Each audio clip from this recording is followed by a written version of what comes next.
ایک کیو مین یعنی غار میں رہنے والے آدمی کو ایک دن ایک آئینہ مل جاتا ہے۔ وہ جب اس میں اپنی شکل پہلی مرتبہ دیکھتا ہے تو یہ سمجھتا ہے کہ وہ آئینے میں اس کا باپ ہے۔ وہ آئینے کو غار میں لے جاتا ہے اور روز اسے دیکھ کر اپنے باپ سے باتیں کرتا ہے۔ اس کی بیوی کو شک ہوتا ہے کہ اس کا شوہر نہ جانے کس سے باتیں کرتا ہے۔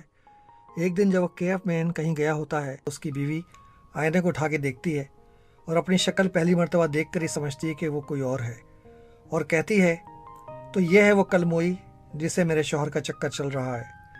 وہ اس آئینے کو اپنی ساس کے پاس لے جاتی ہے اور کہتی ہے کہ تمہارے بیٹے کا اس عورت سے چکر چل رہا ہے۔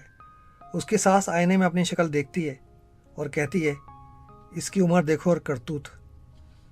یہ تو لطیفہ تھا، مگر حقیقت یہ ہے کہ بہت کم لوگ ایسے ہیں جو سچائی کے آئینے میں اپنی شکل کو پہچان سکیں۔ ہمیشہ وہ کوئی اور ہوتا ہے جو غلطی پر ہے۔ شاید انسان جس کو سب سے بڑا دھوکہ دیتا ہے وہ خود ہی ہے۔ یورپ میں 300 سال تک سوسائٹی نے لاکھوں غریب اور لاوارث عورتوں کو عدالتوں میں یہ ثابت کر کے کہ ان میں بری روح سما گئی ہے اور وہ وچ یعنی چڑیل ہیں، زندہ جلا کر مارا۔ معاشرے میں 300 سال تک یہ گھناؤنا عمل جاری رہا اور لوگ یہ نہیں دیکھ سکے کہ وہ جو کچھ کر رہے ہیں وہ غلط ہے۔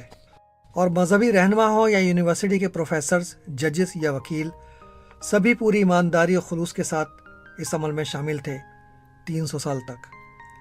تو کبھی کبھی ہمیں آئینے کے سامنے کھڑے ہو کے یہ کہنا چاہیے کہ ہو سکتا ہے میں غلطی پر ہوں، ہو سکتا ہے کہ میں بالکل غلطی پر ہوں، ہو سکتا ہے کہ میں مکمل غلطی پر ہوں، اور اس بات کا امکان ہے کہ آپ صحیح کہہ رہے ہیں۔ I may be wrong, I may be very wrong, I may be hopelessly wrong and you probably be right. کسی بھی معاشرے کو یا اس دنیا کو بہتر بنانے کے لیے شاید یہ پہلا قدم ہے۔ آپ کا شکریہ اس پیغام کو سننے اور شیئر کرنے کا۔